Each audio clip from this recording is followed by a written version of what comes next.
Assalamualaikum warahmatullahi wabarakatuh. Perkenalkan, nama saya Surya Eka Setiawati. Saya dari jurusan Teknik Mesin, Fakultas Teknik, Universitas Jana Badra, Yogyakarta. Pada kesempatan kali ini, saya akan mempresentasikan tugas besar saya dari mata kuliah Teknologi Perpipaan.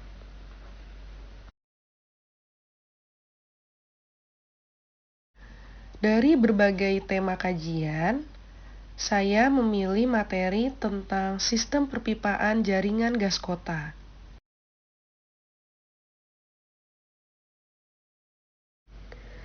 Gas bumi adalah bahan bakar fosil berbentuk gas.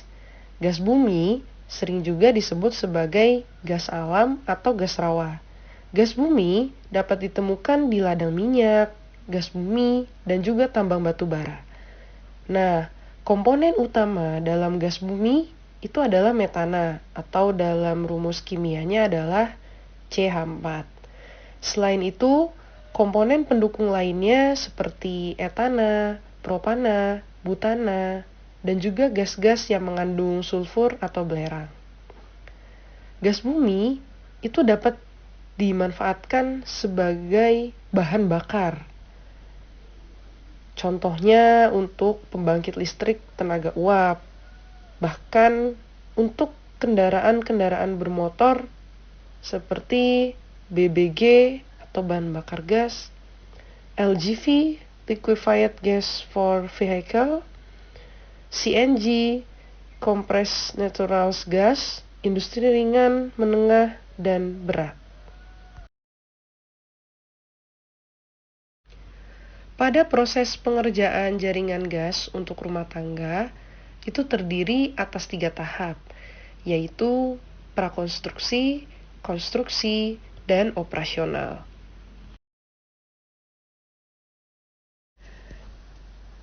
Pada tahap awal yaitu tahap prakonstruksi. Nah, pada tahap prakonstruksi ini, kegiatan yang dilaksanakan meliputi pemilihan lokasi dan perizinan, termasuk izin menggunakan lahan. Lahan yang dimaksud di sini adalah lahan yang nantinya akan kita bangun jaringan perpipaan. Nah, untuk perizinannya, kita bisa berizin ke Badan Pertanahan Nasional atau BPN setempat. Selain perizinan, juga dilakukan upaya koordinasi dengan instansi terkait yang memiliki jaringan perpipaan dan kabel yang mungkin berada di sekitar lokasi jalur pipa yang nantinya akan kita buat. Seperti kita akan berkoordinasi dengan PT Telkom, PDAM, PLN, dan lain-lain. Setelah tahap prakonstruksi, selanjutnya adalah tahap konstruksi. Nah, pada tahap konstruksi di sini, itu merupakan tahap kegiatan fisik yang pelaksanaannya berupa pemasangan pipa. Kegiatan ini meliputi mobilisasi peralatan dan material, penggalian, serta pengelasan testing and commissioning. Nah, pada tahap kegiatan pertama konstruksi ini, yaitu yang pertama adalah penerimaan kerja, yang biasanya direkrut oleh kontraktor pelaksana. Jumlah tenaga kerja yang dibutuhkan dalam tahap konstruksi ini disesuaikan dengan kebutuhan dan kualifikasi yang dimiliki. Untuk penggunaan tenaga kerja sendiri, itu diprioritaskan berasal dari penduduk di sekitar lokasi kegiatan tersebut, yang biasanya ia mengetahui jalur-jalur pipa di sekitar tersebut dan sekiranya lahan yang aman untuk dibangun jalur perpipaan. Selanjutnya mungkin adalah penyiapan lahan, seperti pengukuran dan pematokan, pembersihan jalur pipa, pembuatan tanda pengaman, pembuatan direksi kit, pengangkutan pipa dan fittings atau sambungannya, dan pembuatan papan nama proyek.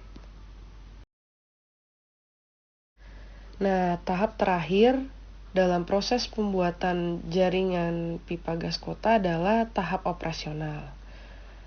Nah, tahap operasional di sini adalah tahap kegiatan pengoperasian jaringan pipa distribusi yang telah dibangun. Nah, tahap ini terdiri atas pengoperasian jaringan pipa distribusi, pengoperasian sistem jaringan pipa distribusi tekanan tinggi, menengah, dan rendah, prosedur pengoperasian pengatur tekanan berlebih, dan perawatan pipa gas dan stasiun penerima.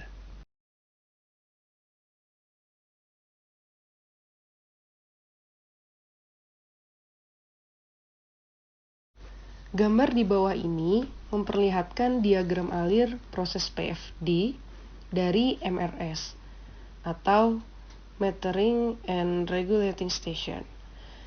Nah, setiap lintasan proses itu memiliki komponen utama yang terdiri dari filter, shut-off, regulator, dan relief valve.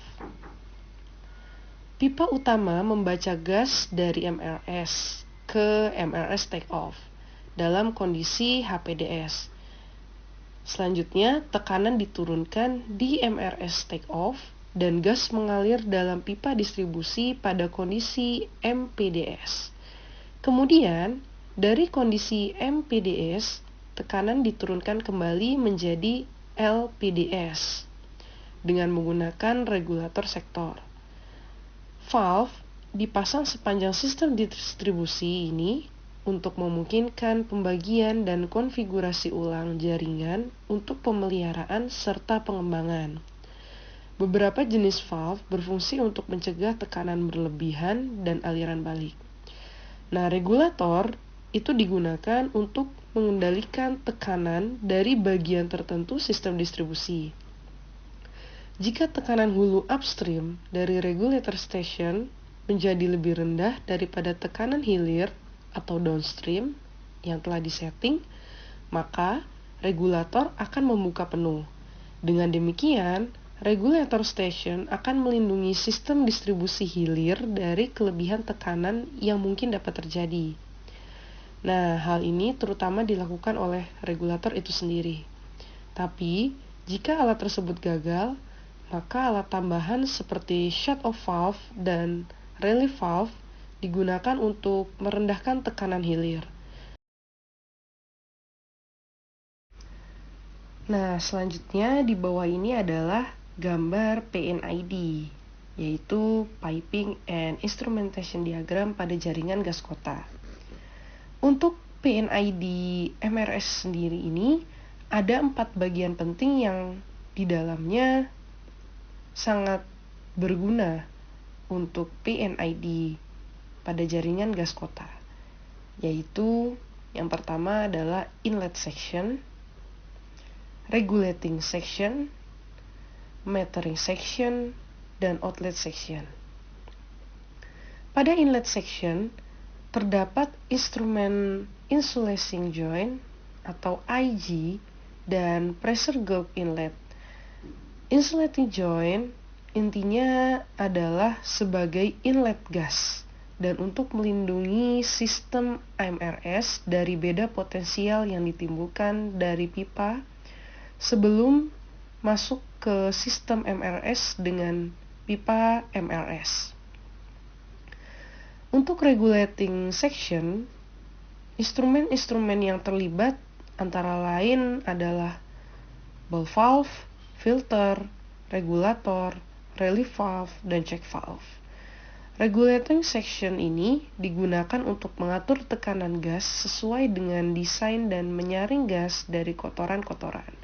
Pada bagian ini dapat dilengkapi oleh scrubber jika kandungan air dalam gas lebih dari 5 mmSCFD dan filter secara bersamaan. Namun, dalam kondisi gas bumi yang telah diproses dan komposisi gas yang tidak mengandung air melebihi batas yang dipersyaratkan, maka cukup dipasang dengan filter saja. Filter ini berfungsi untuk memisahkan kandungan pengotor dari aliran gas bumi. Yang ketiga adalah metering section. Pada bagian ini, volume gas diukur dengan mengetahui seberapa banyak gas yang akan digunakan. Bagian ini terdiri atas ball valve, straightening fan, turbine meter, volume corrector, proses indikator, dan temperatur indikator. Nah, yang terakhir adalah outlet section. Nah, pada outlet section, komponen instrumen dan fungsinya hampir sama dengan inlet section, hanya beda di keluarannya saja. Pembangunan jaringan distribusi gas bumi untuk rumah tangga merupakan upaya pemerintah untuk mewujudkan ketahanan energi serta meningkatkan kesejahteraan masyarakat, sehingga masyarakat memasak jadi lebih mudah dan hemat. Sesuai dengan Peraturan Presiden Nomor 6 Tahun 2019 tentang penyediaan dan pendistribusian gas bumi untuk rumah tangga dan pelanggan kecil. Tak hanya masyarakat yang diuntungkan, negara juga memperoleh manfaat dari semakin banyaknya sambungan gas ke rumah tangga, sehingga subsidi LPG dapat ditekan, impor LPG makin sedikit, maka uang negara bisa dihemat dan devisa akan semakin kuat. Manfaat dan keuntungan jaringan gas bagi masyarakat yaitu lebih hemat dibanding LPG 3 kg. Lebih praktis, tidak lagi repot beli tabung LPG, membantu mengurangi subsidi dan impor LPG, lebih aman dan ramah lingkungan. Lebih hemat hingga Rp90.000 per bulannya. Selanjutnya, saya akan mengingatkan kembali syarat untuk pembangunan jaringan gas untuk rumah tangga, yaitu dekat dengan sumber gas atau infrastruktur pipa gas, spesifikasi gas bumi yang terpenuhi atau tidak membahayakan masyarakat, terdapat potensi pasar pengguna jaringan gas, adanya komitmen dari pemerintah daerah, dan memenuhi kaidah keselamatan dan keteknikan. Nah, rencana pembangunan jaringan gas pada APBN tahun anggaran 2020 ini mencapai 266.070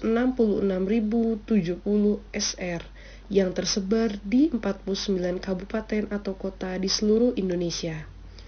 Sebanyak 127.864 SR yang terdapat di 23 kabupaten atau kota itu akan dibangun di tahun 2020, sedangkan 138.206